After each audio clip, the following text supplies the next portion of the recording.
Okay. Hey, everyone. Welcome. Good morning to our second day of the Alaska Historical Society's 2021 conference. We are excited to have another day of wonderful conference panels. This one is going to be about South Central Alaska. I am broadcasting here in Spenard, the traditional homelands of the Dena'ina people, and I am honored to welcome Doug Capra, Tabitha Gregory, and Laura Koenig. I'll just introduce the three of these folks at the top of the panel, and then we'll go sequentially from Doug to Tabitha to Laura, and then if you could, we will reserve your questions for the end. And so if you have a question for Doug, let's say, maybe just jot that down or make a mental note, and then we will open up the forum once the three participants have participated.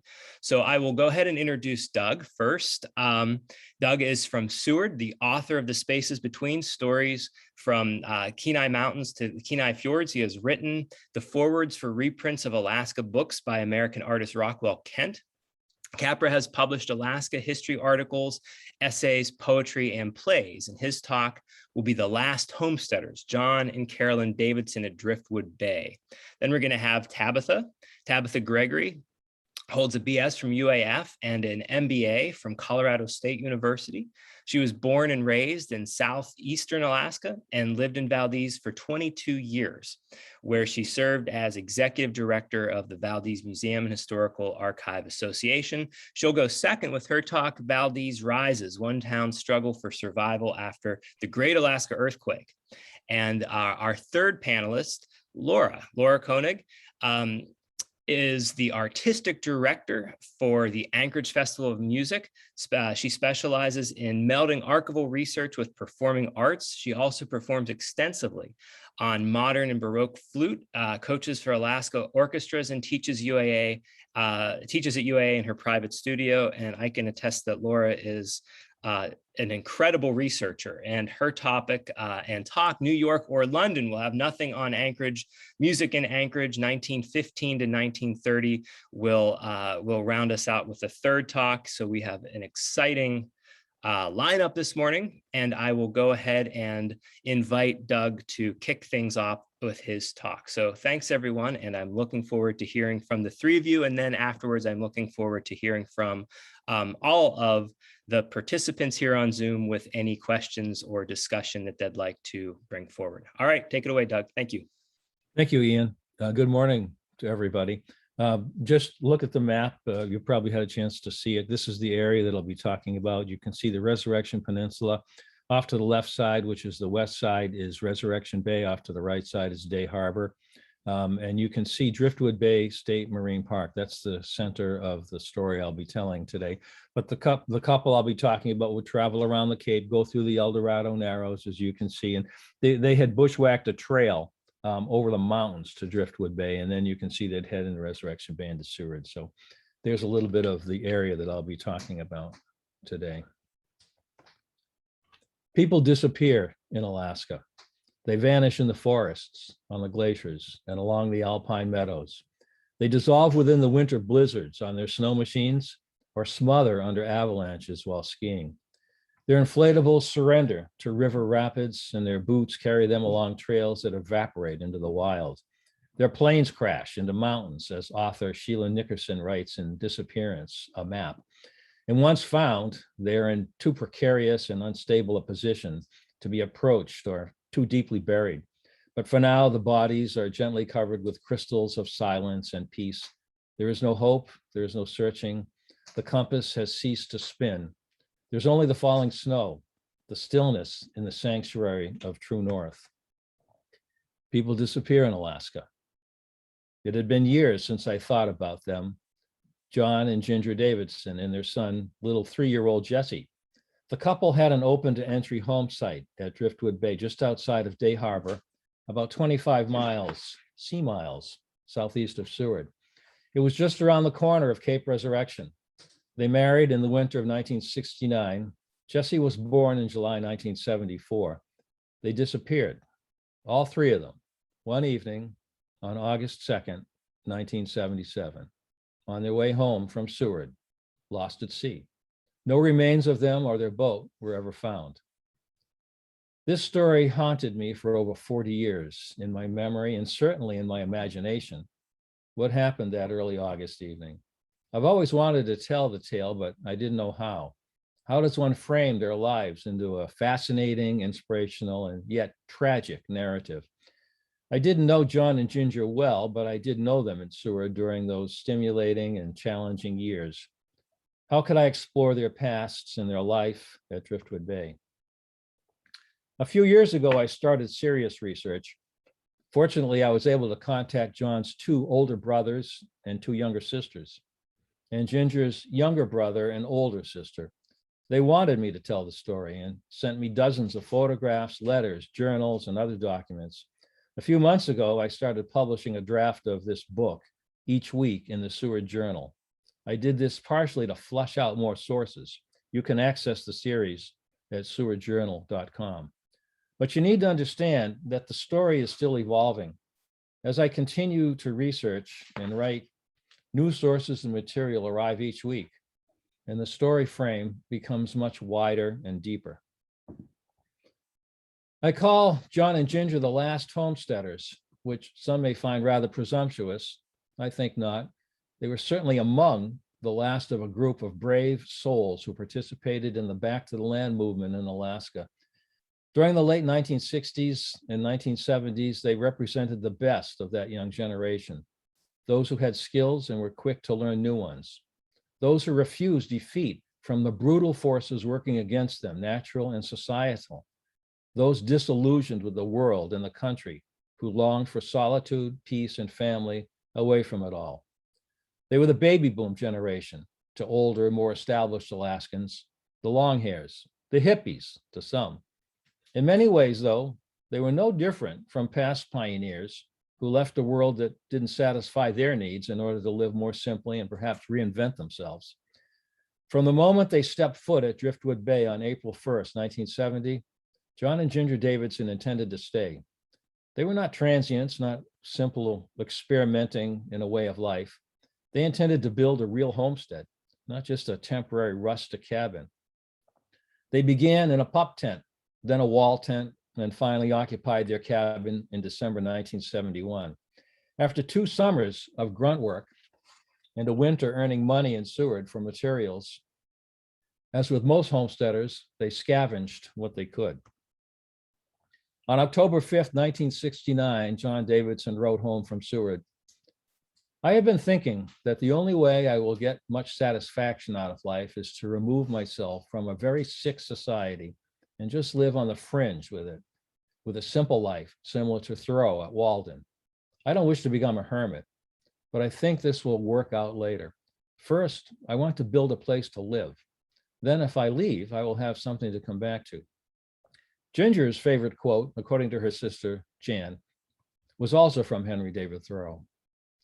"I went to the woods because I wished to live deliberately, to front only the essential facts of life and see if I could not learn what it had to teach, and not, when I came to die, discover that I had not lived." I want to build a place to live, really live, John Davidson writes, on the fringe of society. I'm reminded of a quote from a speech Thomas Merton gave in Calcutta in October 1968 during his trip to Asia, shortly before he died. "And so I stand among you," he said, "as one who offers a small message of hope that first, there are always people who dare to seek on the margins of society, who are not dependent on social acceptance, not dependent on social routine, and prefer a kind of free-floating existence under a state of risk." Not only a place to live, but something to come back to, John wrote, a recognition that he might leave someday. At the end of Walden, Henry David Thoreau wrote, "I left the woods for as good a reason as I went there. Perhaps it seemed to me that I had several more lives to live. He could not spare any more time for that one." Of course, as fate would have it, John, Ginger, and 3-year-old Jesse didn't have several more lives to live. As with most narratives, this one has a complex context. as the idealistic, all you need is love philosophy of youth culture during the 1960s descended into the bitter dropout disillusionment of the 1970s, we desperately needed Merton's message of hope. For many young, idealistic, and impressionable youth of the 1960s and their parents, the year 1968 was disturbing, if not traumatic. The events made one wonder where the country was heading. Was there any hope? The Vietnam War raged with body counts in the news every week. Draft protests challenged authority. The SDS, Black Panthers, and other radical groups marched. Richard Daley and the violent attack upon protesters at the Chicago Democratic Convention shocked the world. The assassination of Robert Kennedy and Martin Luther King reminded us of the death of JFK. The year 1968 has been described as one of the most tumultuous single years in history.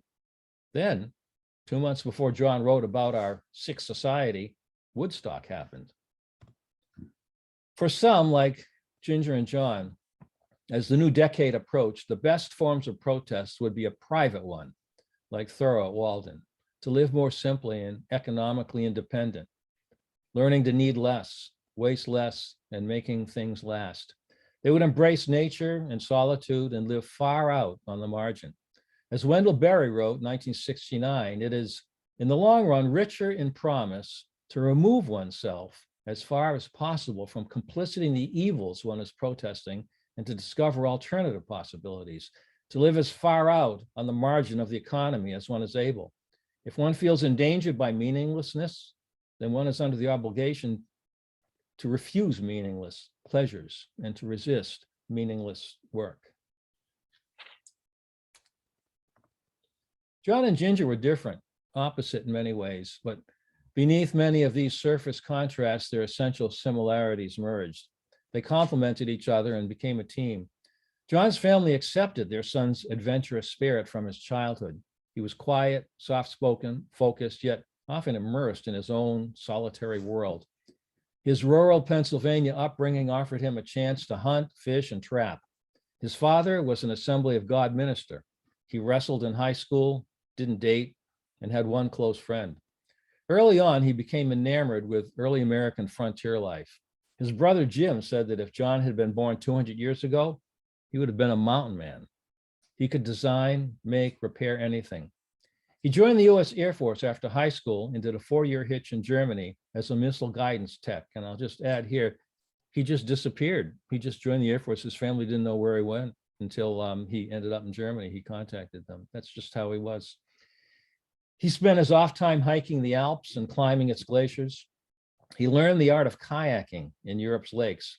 After discharge, he and a fellow soldier retraced the Lewis and Clark expedition from Astoria, Washington to St. Louis in a 2-man Klepper kayak, extending the trip all the way to Washington, D.C.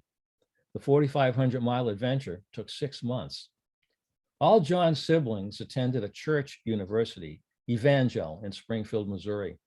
John gave it a try, but he lasted barely a semester. Classroom learning was not his style. In 1967, he ventured to Alaska and worked for the Department of Fish and Game in Southeast, monitoring salmon at various fish weirs. That job eventually brought him to the Kenai Peninsula into Seward in 1969. That's where he met Carolyn Higgins, who later became Ginger. She too had an independent streak, a preference for solitude and a disenchantment with society. She was also from Pennsylvania, but grew up in a more affluent urban setting. Her family were nominal Methodists, but when she was very young, the family became Quakers. In high school, she both thrived and struggled in a male academic world, excelling in chemistry, geology, physics, biology, math, and engineering. She was quiet, introspective, not dating. During the late 1960s, she attended Allegheny College in Meadville, Pennsylvania, beginning as a chemistry major, but switching to psychology. Ginger was more of an overt rebel than John, more countercultural, tough, unafraid to fight for what she wanted. While at Allegheny College, she often visited a nearby hippie commune called Oz that had migrated from California in 1968. As a psychology major, it was likely she was doing research, perhaps writing a paper. Too independent to be a joiner, she still shared many of their countercultural values and made some friends. The local Straits managed to shut down Oz by the fall of 1969, but Ginger maintained contact with at least one member who had built his own cabin on the property and remained there over the winter. This was Mark Alexander Lewis. Ginger graduated in the spring of 1969 and hitchhiked to Alaska, arriving in Seward with Marco and his wife, Laurel. That summer, she met John, probably in a Seward bar called the Flamingo, where Ginger was a go-go dancer. She soon learned John's father was an Assembly of God minister. When he came in, and while she was dancing, she had the song playing changed to Son of a Preacher Man. When Ginger wanted something, she went after it. As the song goes, the only man who could ever reach me was the son of a preacher man. They soon became a couple, recognized as a single entity by their friends. Although there was talk in Seward among the Longhairs of forming a small commune, that wasn't a life for John. Ginger had experienced the chaos of the Oz commune, and her dreams merged with John's. They both filed for open entry home sites at the place John had discovered. Heading southeast as you rounded Cape Resurrection, you'll find the entrance to Day Harbor. Not far inside on the west is a small inlet called Driftwood Bay. The obstacles they faced on that day, April 1st, 1970, when they settled alone on that Driftwood Bay beach, would have sent most would-be settlers home quickly, but they survived, they endured. April does not bring spring weather along the Gulf of Alaska. It rained, it snowed, and the north wind blew. On the third day, the mooring rope broke and their boat sailed out to sea. Now they were stranded. A few days later, a friend checked in on them, brought them to Seward, and they got another boat and engine. Back at Driftwood, they cleared a spot for the cabin, hauled logs up a 200-foot cliff to their cabin site using a hand-cranked cable system John had devised. By the way, he figured it took 450 cranks to get one of those loads up there. That summer, Ginger became pregnant, but she had a miscarriage, and John had to rush her into Seward in rainy, storm-tossed seas. She was deemed fine physically, but one doesn't have to imagine her sadness. She expresses it in the letters. John seemed much more stoic. He seemed that way, at least on the surface. They moved into the cabin in December 1971 and soon began building a life. Now they had some time to explore the mountains and waters of Day Harbor. A friend brought them to Prince William Sound, where they scavenged lumber and other materials at an abandoned cannery. They acquired goats, chickens, rabbits, pigs, and ducks. Too small to help John with the physical work, Ginger managed the couple's large garden and studied nutrition requirements. Before Alaska, she had no interest in cooking, sewing, or housekeeping, her older sister Jan told me. But at Driftwood Bay, Ginger sewed most of their clothes, braided rugs, canned meat and vegetables, made sausage out of sea lion and seal, and prepared goat cheese, selling some to Seward stores. John added to the cabin, built a goat shed, a barn, and started construction on a shop to hold a forge for his metalwork. He devised and collected hundreds of tools. By 1972, they began to get many visitors. In March 1973, a friend decided to visit them at Driftwood Bay. Quote, "They were actually doing what all of us dreamed about doing," Jim Makovic told me. Both had reached that stage in life where they knew what they wanted and were willing to do the grunt work necessary to achieve it. Quote, "Jack was always learning things," his sister Mary said, "figuring things out. He was the one that did things when all the rest of the kids were just talking about stuff, but never got around to it." That was John Davidson. And that was Ginger too. They didn't talk about what they were going to do. They just did it.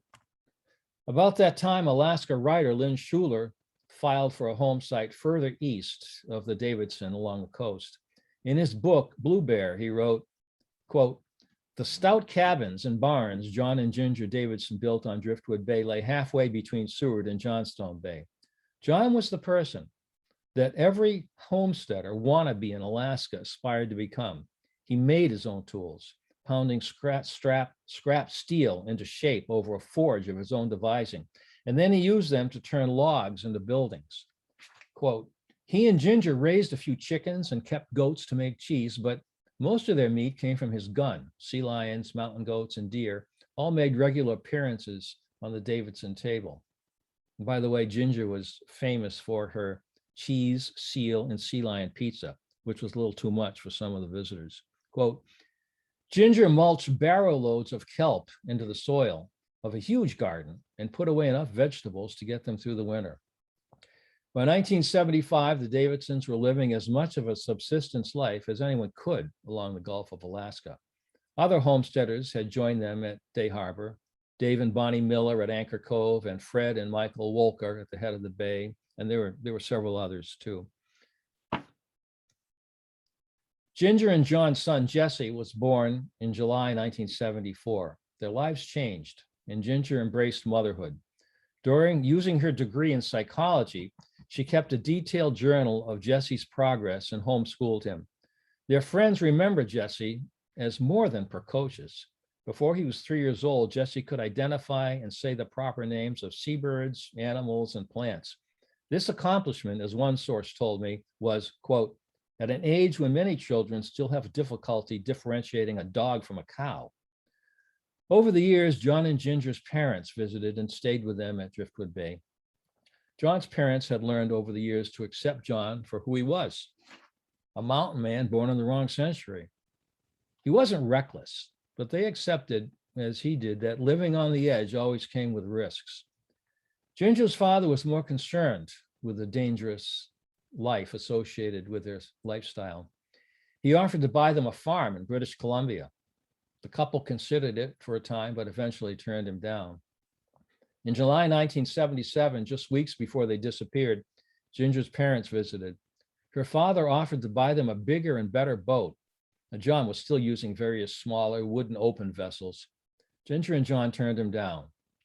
Driftwood Bay wasn't called Driftwood for no reason. It took the brunt of the storms that moved in from the open Gulf. John intended to build a protected wharf at Driftwood, but until then, any new boat wouldn't last long. Mr. and Mrs. Higgins left Alaska by mid-July 1977. In early August, Jesse fell and broke his collarbone. That required an emergency trip to Seward. By now, the Davidsons had animals that needed daily attention and a garden to harvest. They usually planned their trips to town carefully and waited for the best weather conditions. This was an emergency. They had no trouble motoring in. They got Jesse treated at the hospital. They ran a few errands, collected supplies, and headed back on August 2nd, 1977. Lynn Schuler recalled, quote, I was the last person to see them. They were just about to leave. The weather wasn't great. I remember Jesse was sitting on one of the boards. It was one of John's old beat up plywood boats. He never did have any nice skiffs because he always figured he was going to lose them. I remember walking down the dock, and here's poor little Jesse sitting with his arm all in this sling and cast and looking all forlorn in the drizzle. Schuler noticed a large coil of steel in the bottom of the skiff, some scraps of iron, and all kinds of supplies. The Davidsons always left Seward loaded up. This was the last anyone ever saw of them. People disappear in Alaska. People can make mistakes. They can even make all the right decisions and still disappear.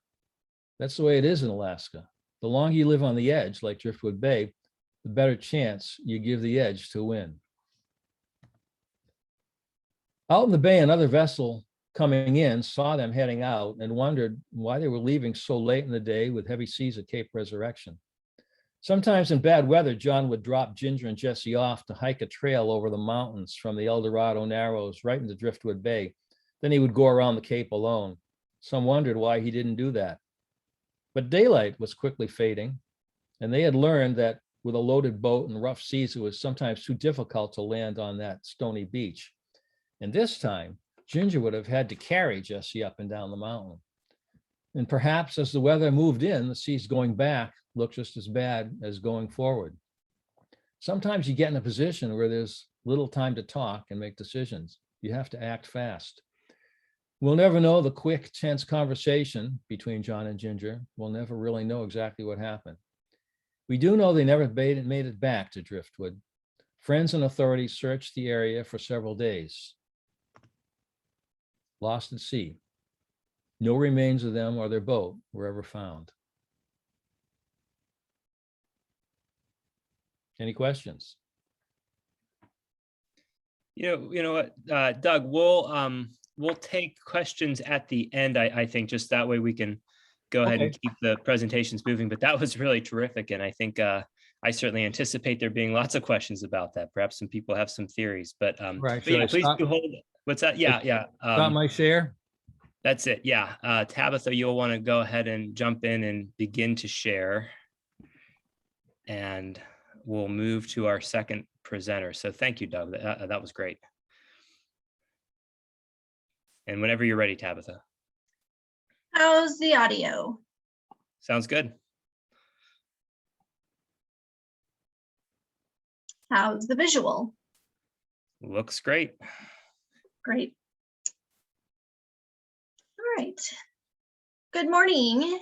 Thank you for the opportunity to present today. This presentation is based on research I conducted for my book called Valdez Rises.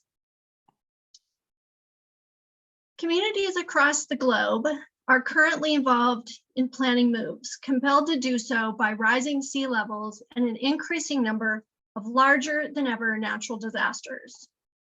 In Alaska, the relocation of Valdez provides an excellent case study of a modern day town that moved successfully. This case offers contemporary city planners, historians, and community members a starting point for discussions about how to build new towns and move residents. The Valdez story is also a cautionary tale of the impacts of loss of place and offers lessons on the importance of establishing a new history for the new place. In today's presentation, I'll first summarize the history of the relocation, then I'll move on to results and aftermath. I'll introduce lessons learned, and finally make recommendations for people involved with contemporary relocations. So first, the history. As we know, in 1964, the largest earthquake ever to hit North America struck the coast of Alaska.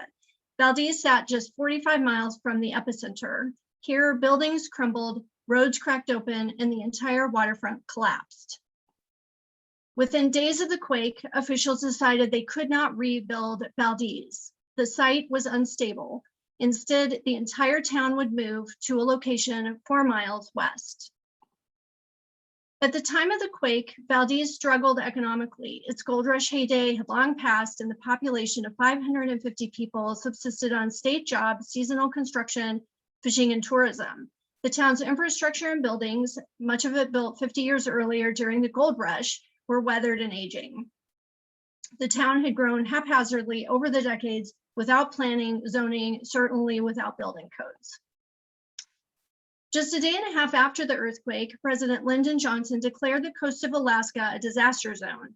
This freed up federal funds and mobilized agencies. Within days, military and civil defense personnel were cleaning up debris and fortifying buildings.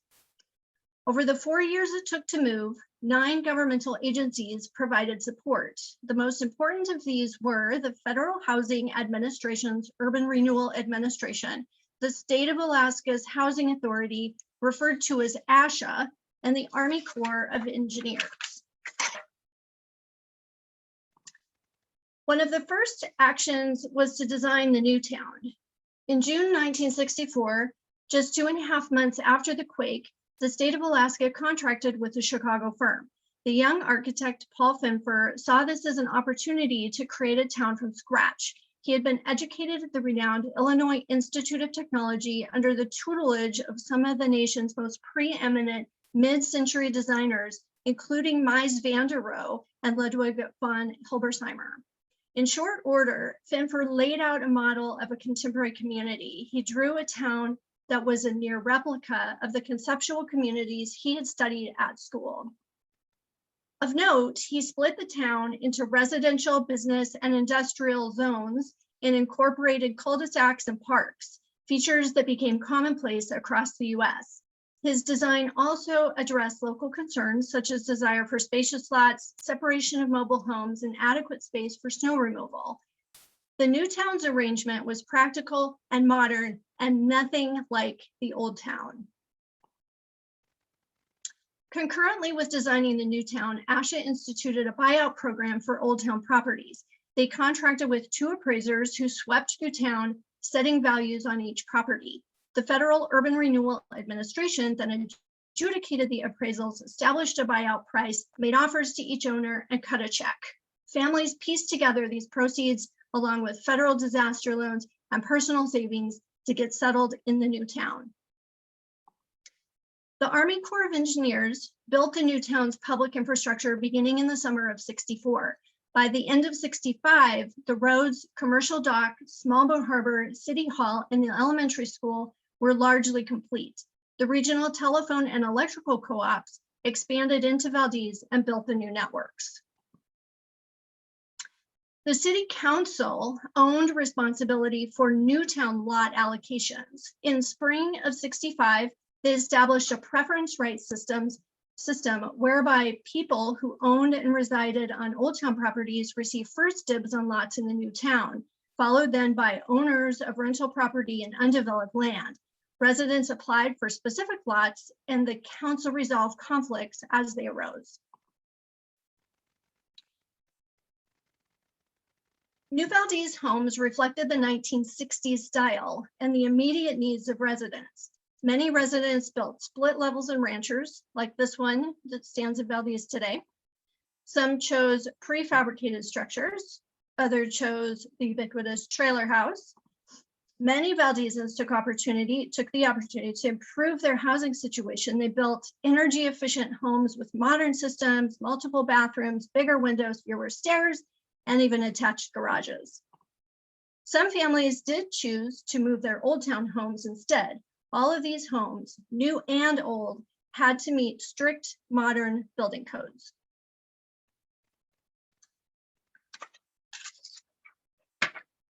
So the Valdez relocation began in April '64 and drew to completion in January of '68. All told, the federal government spent $4.75 million on 13 contracts to build infrastructure and public buildings. Additional funds came from federal disaster loans for families, a limited amount of state funding, and a small amount of city funds and private donations. 225 households and 40 commercial public structures stood along wide streets and neatly laid out downtown, and a lovely park running the length of the residential area. The entire population by this time was fully ensconced in a safe, modern, and comfortable new town. So I'm going to move on now to results and aftermath of the location. So according to a study conducted by the University of Alaska Anchorage in 1974, residents socialized significantly less once they moved. The close-knit ambiance eroded. Oral histories conducted in the 80s, 90s, and in 2018 referred to divorce, suicide, personal conflict, and alcoholism. It's likely that Valdezans in 1968 suffered from varying levels of post-traumatic stress, depression, and anxiety disorders. Certainly this makes sense when considering contemporary studies on survivors of disasters and given the Valdez circumstances. Every resident had experienced extraordinary loss. They had lost friends and families in a horrific manner during the earthquake. They lost more friends who had thrown in the towel and moved, and they lost financial security and even familiar family homes.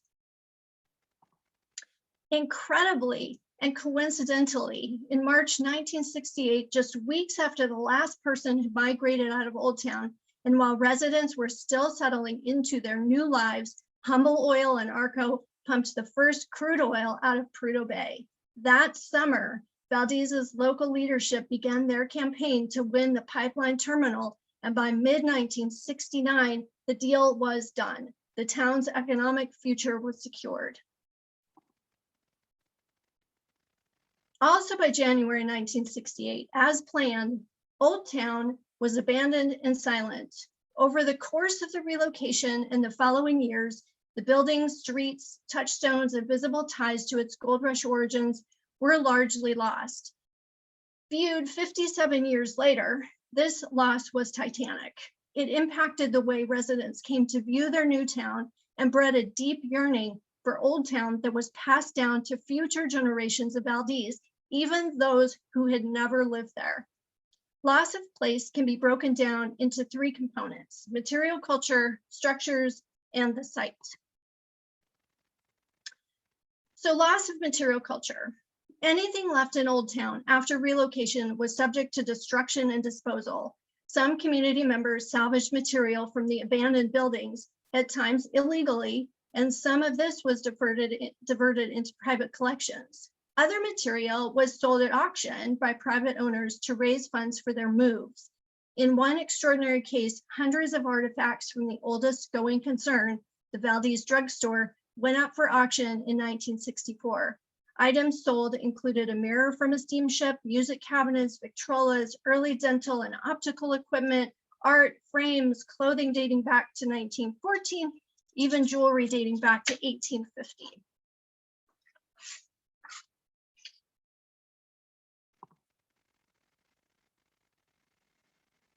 Volunteers led a 4-year campaign to save and preserve a set of downtown buildings, most built during the gold rush, but the city council, state parks, and the state legislature, even funding federal agencies, and even local hero Governor Bill Egan would not support or approve any of the proposals.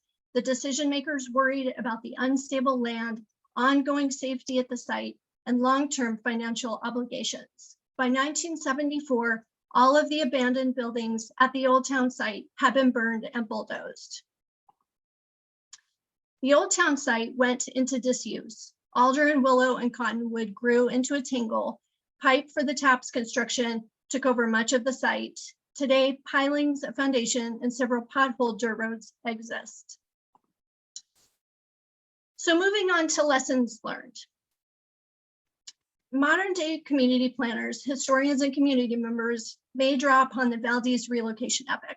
Funding, processes, public input methods, and points of conflict are all of interest. The story also highlights the dual importance of preserving the history of the Old Town while at the same time acknowledging, recording, interpreting, and celebrating a new history for the new place. First, I'll discuss the lessons learned related to Old Town preservation. Valdez has over time resurrected to the greatest degree possible the history of its Old Town prior to the earthquake, and these efforts have helped connect residents to that era. Community planners today could follow Valdez's example, but improve upon it by making preservation an integral part of a move, taking a systematic approach, and supporting residents who are already engaged in that work. Following are examples of how Valdez has leveraged Old Town's history for the community's benefit. In 1997, the Valdez Museum commissioned a detailed model of Old Town. Many of you have probably seen or heard of that. An entire building is dedicated to the display of the model, and associated photographs, arts, exhibits generate memories and prompt this cross-generational sharing, and as such is effective for historical interpretation.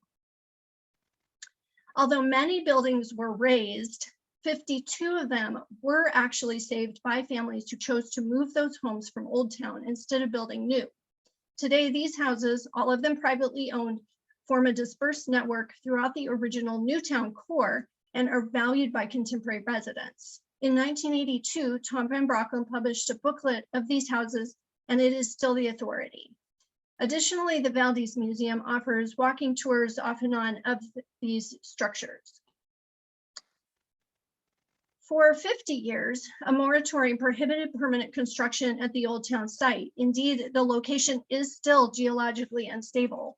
Nonetheless, the Pioneers of Alaska and the Valdez Museum have developed signage, such as this one shown here, and a self-guided walking tour. Though the effect is limited because there are almost no relics or structures there, it acknowledges the Old Town site and its place in history. So moving on to lessons learned about preserving the New Town's history. So the Valdez experience illuminates the impact of the absence of a news story for a new town. Within 2 decades, the 4-year relocation story went missing from communal memory. In my research in 2018, Old Towners I spoke with couldn't remember specifics about the relocation nor recall family stories.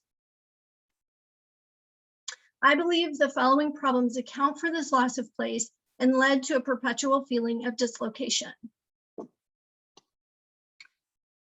First, there was turnover among the people who could have remembered the full story. Over the 4 years, 27 council members served in 7 seats and 4 people served as mayor. 4 AHS project managers and 4 building inspectors rotated through town. Additionally, by 1969, many of the pre-earthquake residents had left town permanently. Second, residents were intently focused on personal survival and had little time or energy to record their experiences or recognize the part they were playing in a larger event. This is clear from the lack of family lore that developed around the event. Third, unlike the earthquake itself, the relocation activities were complex and did not lend themselves to storytelling.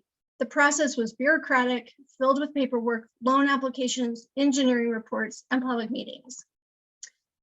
Fourth, relocation fatigue contributed to the story's erasure. By the time families were settled into their homes in the new town, the grief, loss, uncertainty, fear, decision-making, and a long-running series of community conflicts weighed them down. They were ready to leave those years behind.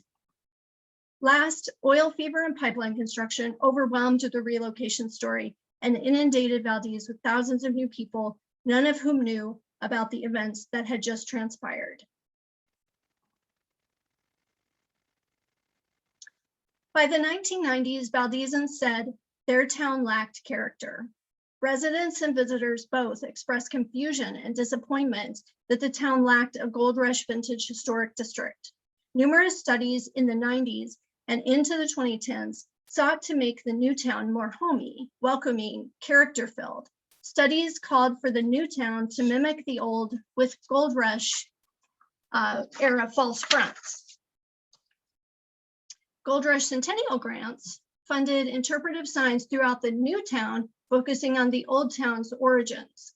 A 2017 revisioning project asked residents for examples of places they wanted the town to resemble, and residents picked the Homer Spit, Skagway, and Leavenworth, Washington, all places that radiate longevity and possess easily identifiable history.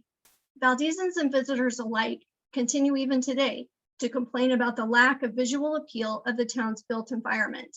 It seems Valdez will forever feel dislocated. Last, I have recommendations related to Newtown's history. Communities facing relocation today, and even those that have been relocated already, will benefit from retaining and fostering their Newtown's history so that residents might develop a connection to the new place and in the end be proud to call their new town home. I offer the following actions. First, document the relocation. In Valdez, the city council minutes in the Valdez Breeze newspaper made piecing together the relocation story possible for me. Modern day communities have many other options than Valdez did, including social media, video. It's kind of endless at this point. Second, create a new identity for the new place. In Valdez, the town's historically significant features are not readily apparent and beg explanation and interpretation. The modern community design, the mid-century affordable housing, zoning, implementation of building codes, those are all of national significance. It's not too late for Valdez to designate its new town core as a historic district. Likewise, other communities should identify their own new town's historical features and landmarks and imbue them with meaning. Third, tell the founding story. Talk about why the move was made, who was involved, explore sadness and loss, celebrate examples of teamwork. Indeed, there are many of these examples in Valdez. The challenge for modern day practitioners in other communities is to develop an eye for inclusivity and attempt to identify and highlight heroes and heroines from many walks of life. Fourth, create celebrations and commemorations that represent the new town. In Valdez, there is a week-long Gold Rush Days festival, but nothing to honor the new town's opportunities to build understanding and appreciation of the unique history. It's likely, due to natural disasters, rising sea levels, and industrial development, that more communities will move in coming years. It follows then that old towns will be abandoned, inundated, and destroyed. Thus, it's likely that a greater number of people will be impacted by the loss of place and this associated grief and detachment. In our society, it is the responsibility of concerned residents and historians to help build a new history for these new places. Thank you so much for the opportunity to speak. Terrific. Thanks. Oh, 1 second here. Terrific. Thanks, Tabitha. That was wonderful. You see what is the themes of these talks kind of loosely falling into South Central Alaska. We've had some back to the landers. We've had a town that has had to kind of reinvent itself.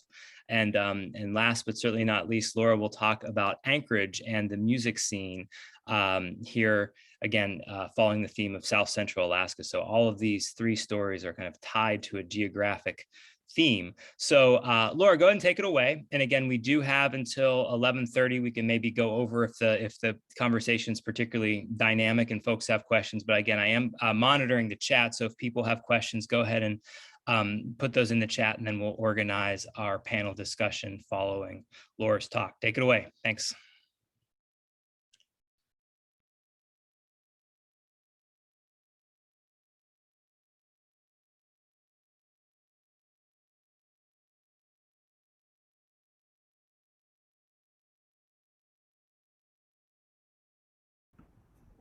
There we go. Had to unmute myself.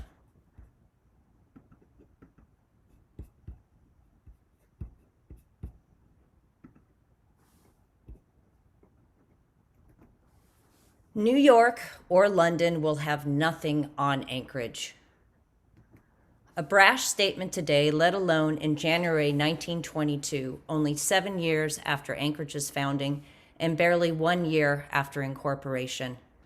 The notice was one of many enthusiastic articles about the upcoming performance of Gilbert and Sullivan's Patience, the first opera performed in Anchorage. We know that it is going to be the biggest, most brilliant, and funniest performance ever given in Anchorage. The staging of this comedy opera is requiring weeks of hard work and is historically and artistically correct. New York or London will have nothing on Anchorage. The review in the Anchorage Daily Times called Patience a source of pride to the city, not one garment being imported nor a prop gathered from abroad.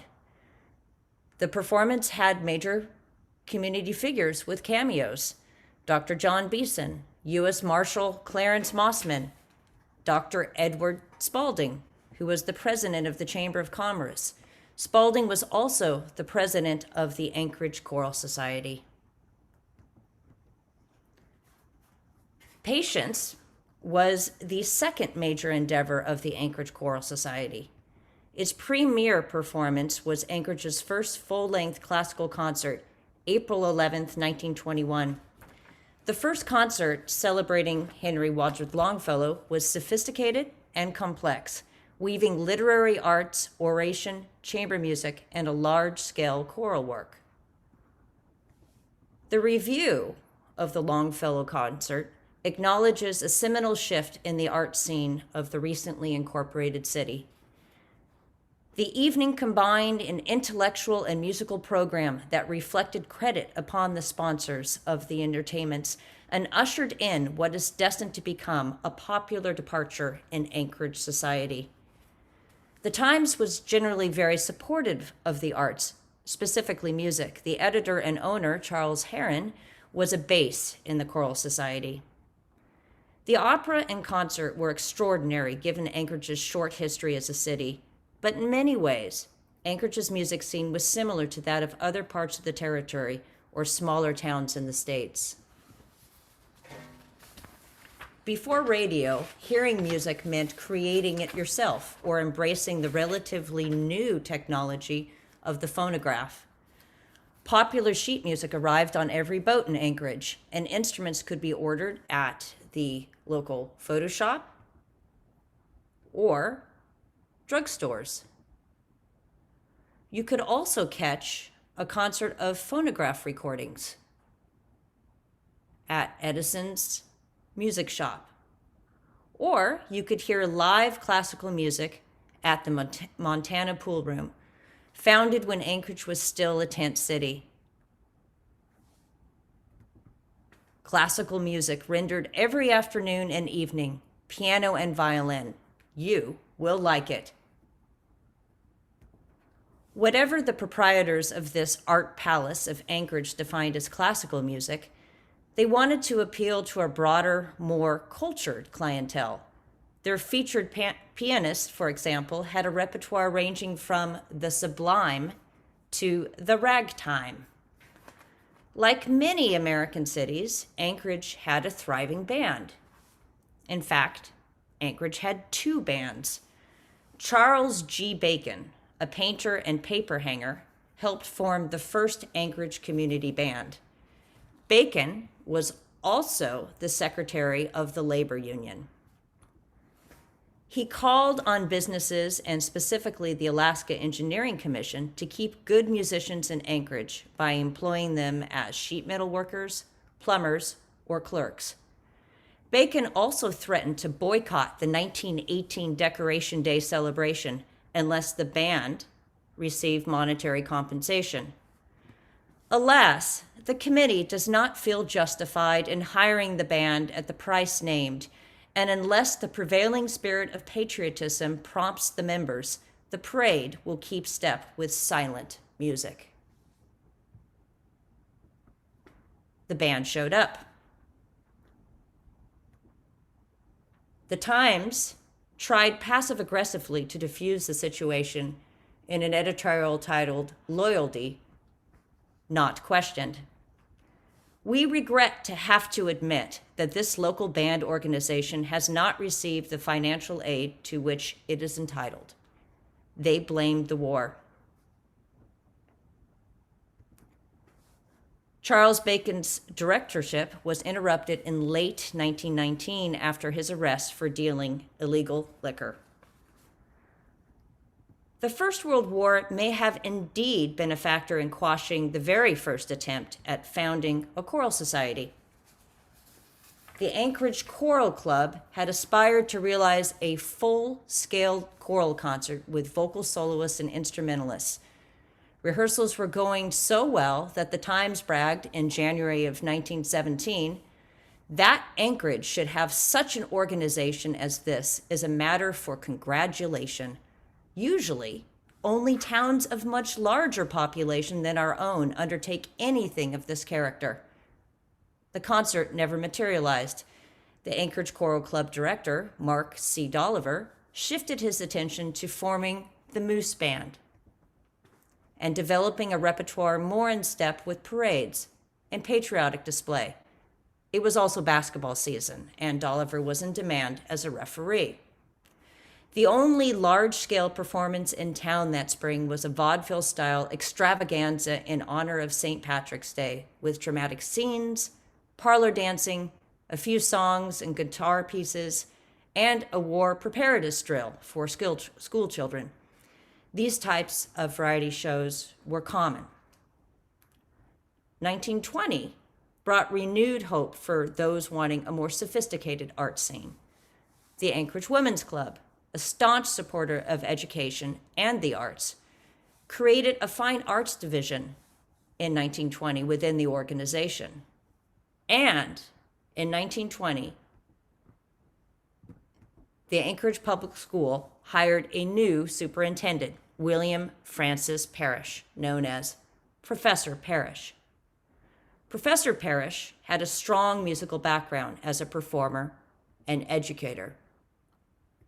He had previously served 2 years as a music supervisor in Iowa and 5 years in Washington State. Parrish was hired in the midst of major school board drama. His dismissal 2 years later ended up in the courts.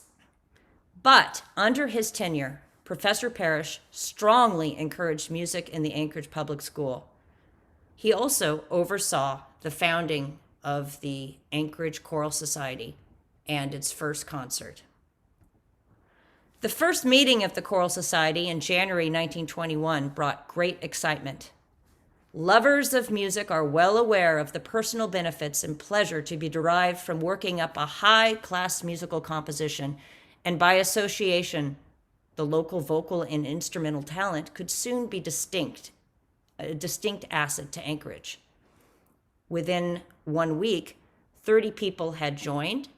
Rehearsals were held every Wednesday in the high school and the school auditorium, 7:30 sharp. 7:30, not 7:35. The Choral Society has embarked on an enterprise that is worthwhile, that of giving to the people of Anchorage a form of entertainment different from the ordinary and above the average class of the prevailing amusement. So here's a list of most of the performers on the first concert. There were 32 original performers. A third of the singers in the Choral Society and all of the instrumentalists had significant training and even experience as professional musicians. And they came to Anchorage for various reasons. Those currently highlighted here were connected with the Alaska Engineering Commission, either employees or their families. In green, these are the members in Anchorage connected to military service. In blue, those connected to the mining industry or their families.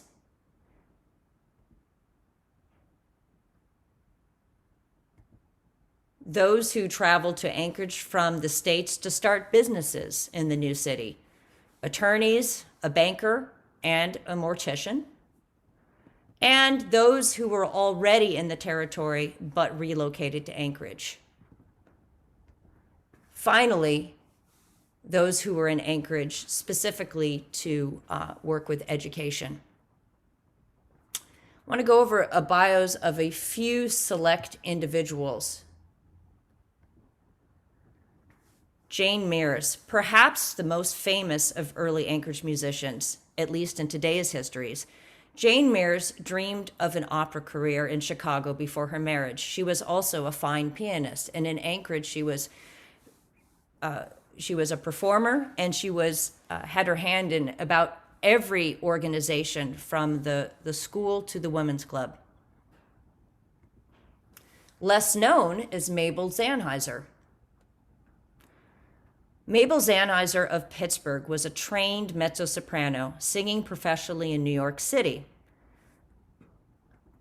A career highlight was premiering Victor Herbert's Easter Cantata. During this project, she met her husband-to-be, William Clayton, part of Herbert's staff and a successful arts manager. They moved to Seattle, where he worked for the Conservatory of Music as an opera manager. And then, in 1916, he shifted careers and became a timekeeper for the Alaska Engineering Commission in Anchorage. At the time of his death, only a few short months before the founding of the Choral Society, William was the acting manager of the Land and Industrial Department, and he directed publication of the railroad record. Mabel stayed in Anchorage with their young daughter. She helped direct the school and various church choirs, and she was a favorite soloist. She left Alaska in the early 1940s. Pianist Dorothea Hart. Dorothea Hart came to Anchorage in 1920, newlywed to Sturt Harvey, a career military officer stationed in Anchorage. Dorothea was a classically trained pianist and well known in Galveston, Texas. All right. I now want to play a short audio that's excerpted from a longer radio interview that the couple did on their return trip to Anchorage in 1962. Anchorage in 1919 and 20 was comprised of people very well educated.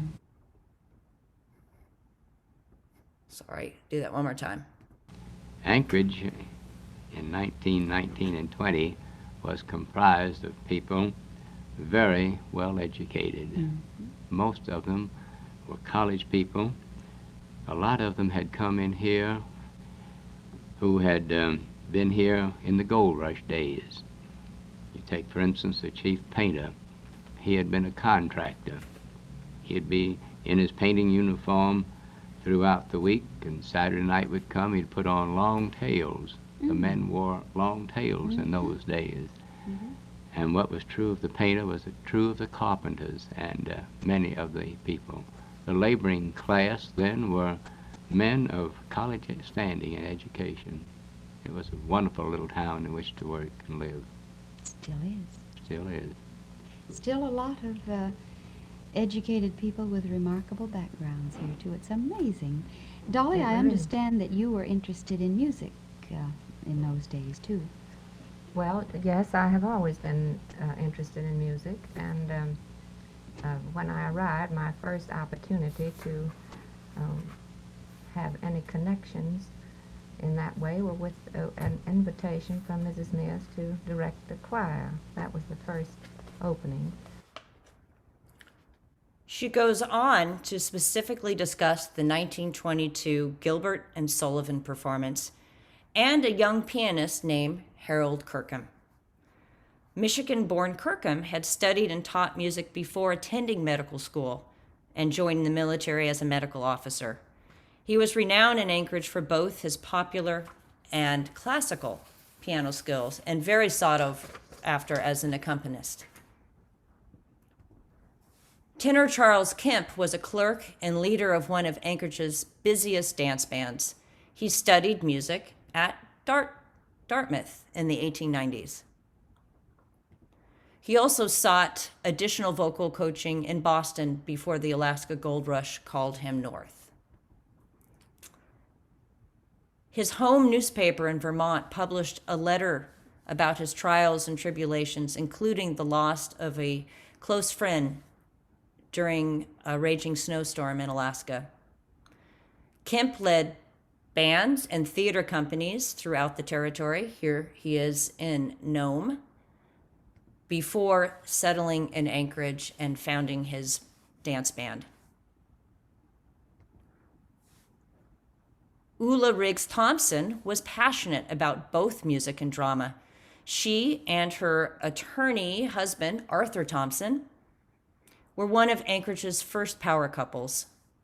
Ulla, or Ulu, was a founder of the Anchorage Public School, and she directed numerous school performances. She also had a short but memorable character role in The Chachacos, filmed in Anchorage in 1923. And here is that short excerpt where she appears as the bad singer towards the opening of the movie.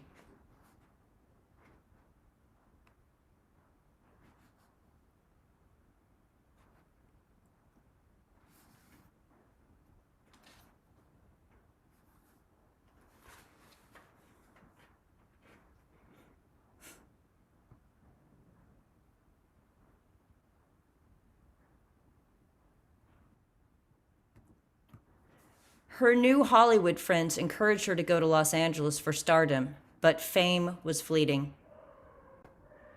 Early Anchorage music concerts took advantage of several fine performance venues. Patience and the Longfellow concert were both performed at Cap Lathrop's Empress Theater, lauded for its ample stage, Kimball theater organ, and elegant interior. Like the Empress, the Harmony Theater served a dual role of a movie and music hall. Several Anchorage churches, chiefly All Saints Episcopal, where Mrs. Mears and Mrs. Harvey helped direct the choir, and the Presbyterian Church, where Professor Parrish was the director, hosted performances.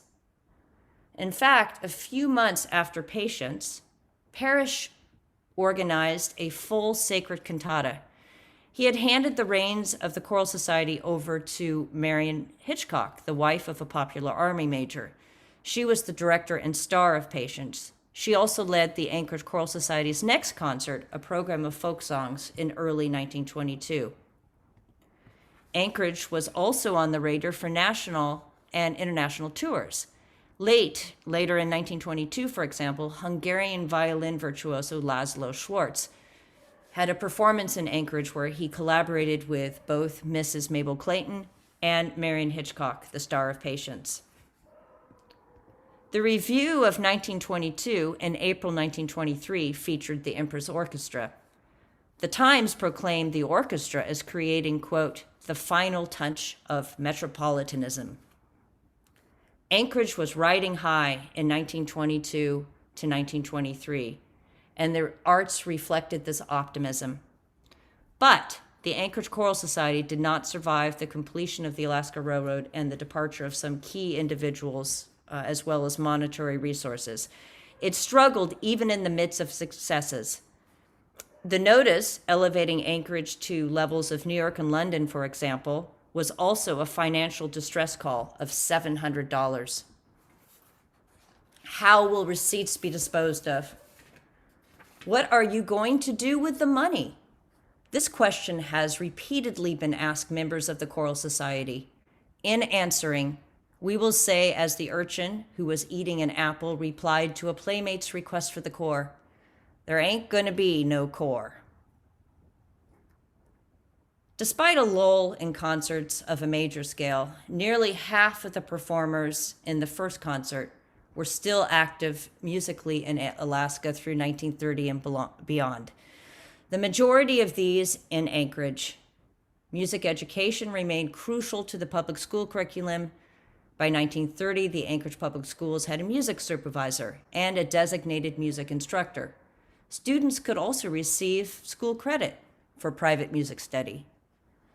Although new residents or tourists in the early 20th century did not travel to Anchorage for concerts, many of Anchorage's railroad workers, miners, educators, business owners, and supporting family had deep roots in the arts. Music was entertainment, but it was equally a gateway to elevating Anchorage from a railroad outpost to an established community.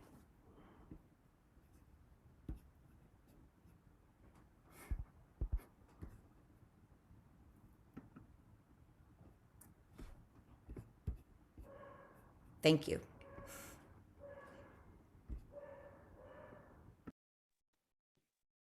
All right.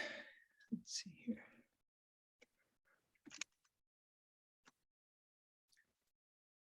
Okay, thanks to the three of you. I'm monitoring the chat, and I do have some questions lined up. So I'm just going to go through these in the order that I got. I have some questions of my own, but I'll put those on the back burner because I do see some folks chiming in. And obviously, if others have questions, just go ahead and throw them in the chat and I'll make sure that they're answered. So Tom Kazaya says, great presentation, Doug. I've heard stories about John and Ginger for years and always felt they deserved a full telling.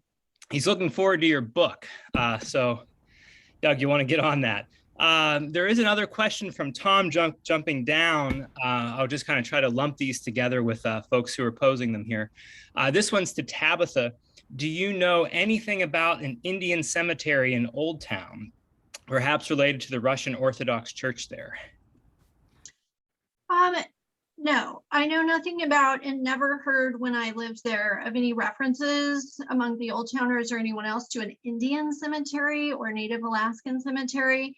I did hear and know of an older cemetery like Gold Rush era that was referred to commonly as the Chinese cemetery, which was a misnomer. There may have been one or two people of Chinese descent or Asian descent buried there, but primarily it was folks of non-Asian descent. And that spot is marked. I'm not sure if it's being maintained today, but when I lived there, there were efforts. I helped once or twice go out and brush and kind of clean out the area. It had gotten really overgrown. And then there was an effort locally to document the people who were interred there. And so I feel certain that those records are at the Valdez Museum. Yeah. I'm wondering too, I do see a comment from Joe. There's a Chinese cemetery that Dorothy Moore mentioned years ago. And so I that must be the reference that Joe has made. Yes, I think that's it. Yep.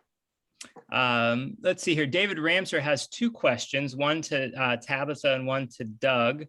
To Tabitha, are you aware of any interaction between Valdez officials of more remote rural Alaska villages, which are being forced to move because of climate change? And this, by the way, was actually my question too.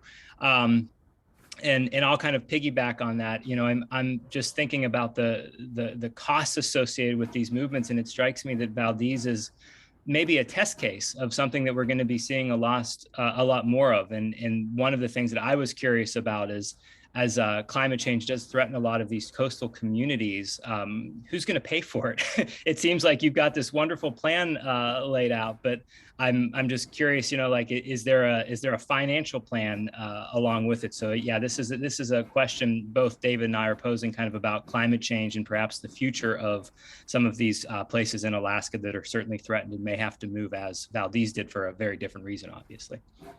As I was researching my book, at the very beginning, as soon as I started understanding the gravity and the scale of this project to move a small town in Alaska, it was fairly compact. That was the first large scale connection I was able to make between that history and modern times.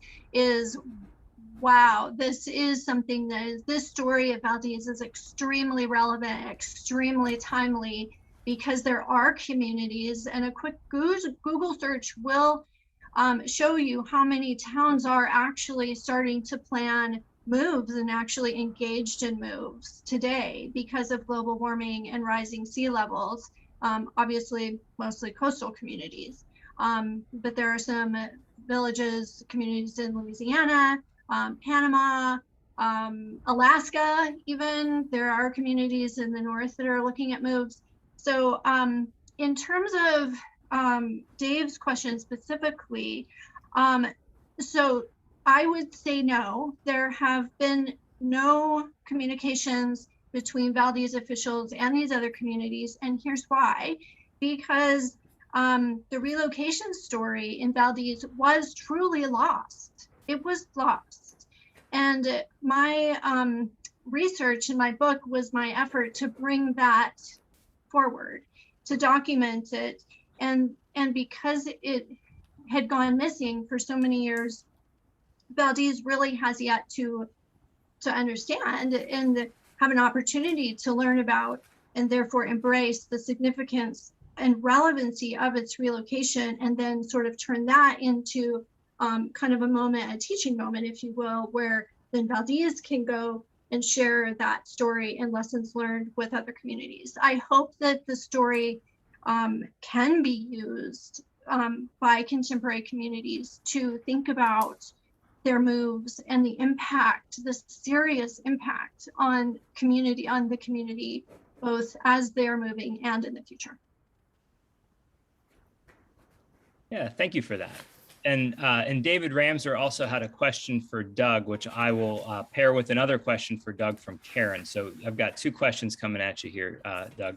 The first one from Karen: are there any physical remains left at the Davidson's homestead, like their cabin, etc.? So this is a question about anything left. And then David is curious if there have been any dangerous pilgrimages to the Davidson homestead, akin to those of visiting Into the Wild school bus, what remains of the homestead. So they're actually quite similar questions. And of course, I'll only add that I too was kind of making that connection of Christopher McCandless and the bus, now that it's been in the news, and this other tragic instance of somebody, you know, presumably perishing due to the harsh environment of Alaska. So yeah, what has happened to this place and what are the remains? Well, after they disappeared, the estate had to be settled. They ended up, you know, you had to, over a 10-year period, you eventually had to get that surveyed, and then you could purchase it under the home site regulations. So they did purchase it. So when the estate had to be settled, Mr. Higgins came up, and Paul Davidson, John's older brother, came up to settle that estate, and they sold that, and a local couple bought that home site there, and they still own it. The original cabin several years ago burned down, unfortunately.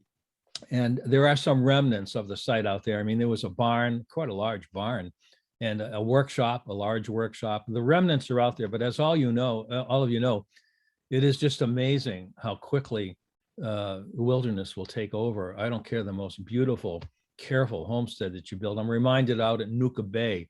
You may have heard of Herring Pete and Josephine Sather had a fox farm out there. It was a beautiful home and a nice facility. And boy, that, it didn't take long. Once they left, it was gone. So there are some remnants that you can find out there. The big coil hauling device that he used, there are pieces of that out there. As far as pilgrimages out there, one point I make if you go online and read, there's a lot more on there. I spend a lot more time talking about the context of what's going on in Seward and in Alaska with the hippie invasion and everything. But that generation, their generation, John would be 77 years old, and Ginger would be 75 years old. So this generation is leaving quickly. And so there are not many people that know about that. It was never covered very extensively in the press in Alaska. I haven't found a lot of coverage in Alaska. Their disappearance was covered extensively in Pennsylvania, where they were from. It was written about. The difference, I think, between Into the Wild is the movie.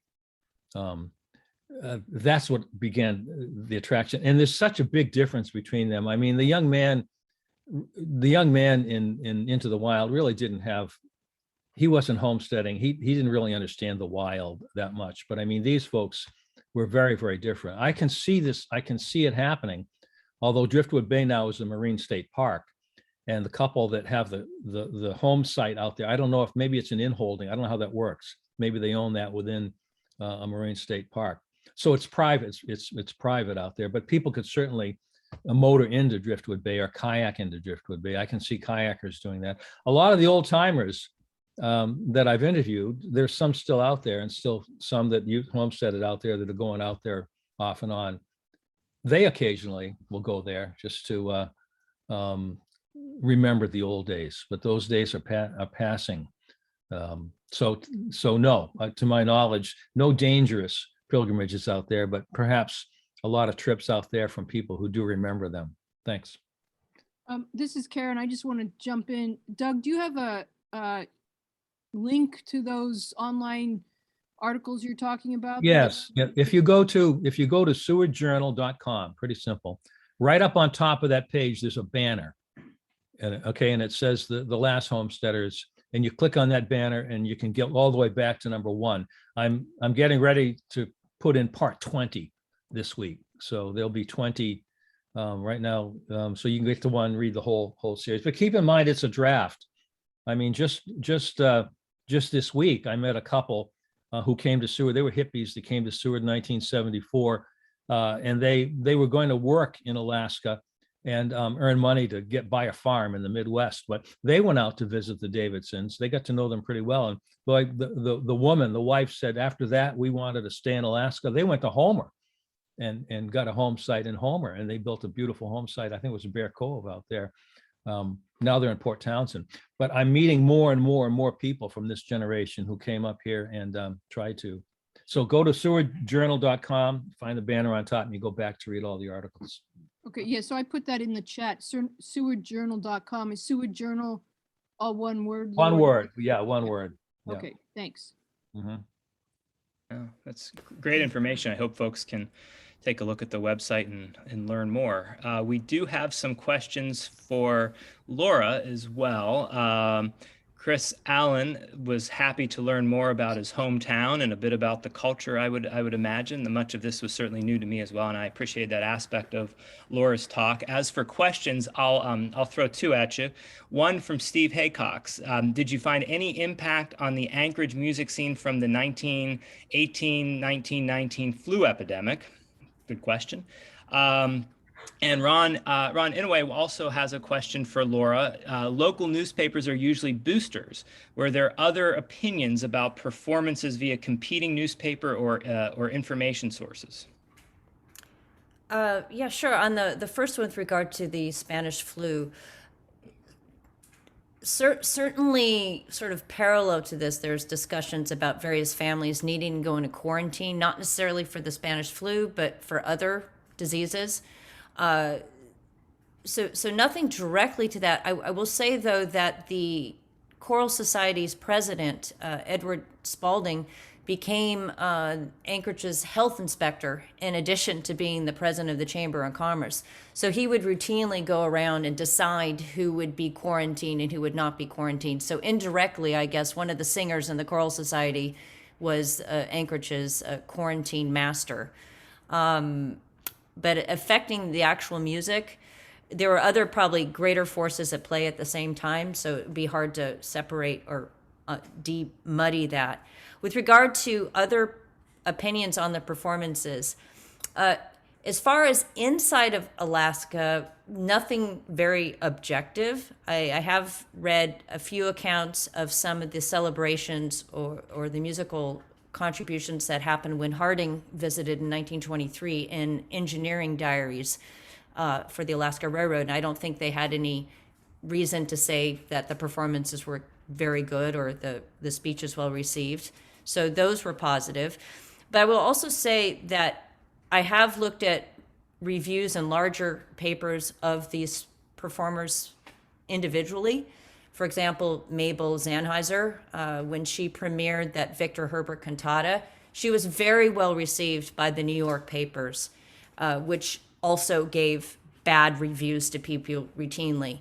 So she probably was an exceptional talent. And the same is true for Dorothea Herbert and Mrs. Hitchcock, by the way. She went on after Patience to star in a production somewhere on the East Coast.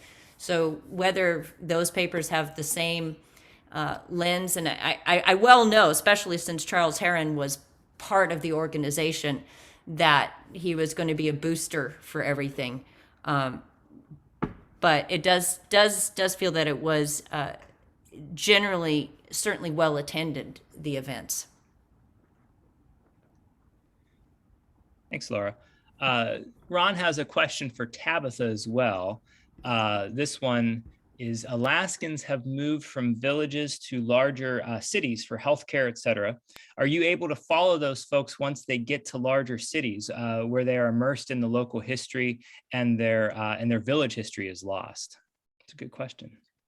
That is a great question. And I think as we move forward in this new world of global warming and rising sea levels, we're going to see towns that choose or are not allowed to move lock, stock, and barrel, but instead will be simply shuttered, and their people will be disseminated out into other locations. I think that's a whole different discussion and a whole different challenge in terms of trying to keep community history and just the history of that old town that wasn't replaced by a new town, but that was just shuttered.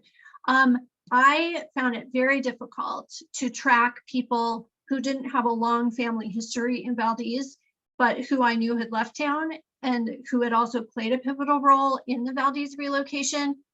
I had one character who was very important, Greg Hansen. He was the city administrator for the full 4 years and left just before pipeline, the oil and pipeline fever. And I never could track him down or his family. And granted, somebody who's maybe better at ancestry.com could have eventually found him, but it is really hard. People in Valdez estimated that half the population left after the earthquake and never moved to the new town or moved very soon after. And so their stories and their part in the relocation often become lost. So I think that is really important to look at. It's a great question. Just related to that, here's a comment, and perhaps even addresses one of the points that I had before. Bruce Gazaway has written in the chat that several rural villages were forced to relocate after the '64 quake, and that's obviously something else that that we should all remember, including Port Lions. They need to be evaluated as Tabitha has done for Valdez to see what lessons can be learned. The relocation of Port Lions was largely financed by the National Lions Club organization, so that's certainly news to me. And so that's maybe one response that I was unaware of. And so I thank Bruce for getting that into the chat. So we are at 11:30. We do have one question maybe left that I'll go ahead and toss out to Doug before we send people on their lunch break. But Rich Mattson has written to Doug. The map shows that Driftwood Bay is a marine park, which I believe you did mention. So how going into a public park, so how does going into a public park affect the remains of the homestead? Does park management have any plans for interpretation of the Davidson's history? Interesting question. Doug, you're on mute. You're on mute. Thank you. I'll have to research that and talk to them about that, but I will say this. I don't know, maybe someone can tell me, is there a homesteading museum in Alaska? Because I know that Paul Davidson, John's older brother, when he came here after their disappearance, he brought back a lot of stuff, and I've been in touch with the family. And John, he brought back crates of tools that John had, and a lot of them he made. He created himself. John built a lot of the furniture, Ginger braided the rugs. The family brought back a lot of stuff from that. And what I get from the family is they'd be willing to donate some of that to a museum if there was a place to put it. So I don't know how I don't know how the management of the Moraine State Park is affecting that. I would imagine, though, the way money is in Alaska right now, there's not going to be any money for any kind of interpretation there, but I'll check and find out. But if any of you know of a homesteading museum, I think it'd be nice to have a homesteading museum in Alaska. Yeah. Doug, the fact that it's on private land still, it would be an inholding in the state park. Okay. So that would affect what they might do in terms of interpretation or management. They could still work with the landowner and do some kind of interpretive thing, or something at the Seward Museum to explain that there's this history farther afield outside of town. But the fact that it's private inholding probably makes a difference with how the park deals with it. Yeah, that's true. Thank you. All right. Well, we are 2 minutes past. I want to just thank once again Laura, Doug, and Tabitha for delivering 3 terrific, well-researched and well-delivered talks, allowing us to understand South Central Alaska a little bit more from some pretty interesting, diverse perspectives. I'll go ahead and put a plug in for our next panel, which will begin at 1:30, and this one is on Bristol Bay, and we've got 3 more talks about that part of Alaska. So again, I want to thank everyone for joining us. I want to thank our panelists. I want to thank everyone for participating in the 2021 conference, and we will see you all soon. So have a good afternoon and enjoy the rest of the conference, everyone. This is Karen, just for everybody, that link that you signed in with this morning, hopefully will work again. We will give it a try. So I will end the meeting and stop the recording. And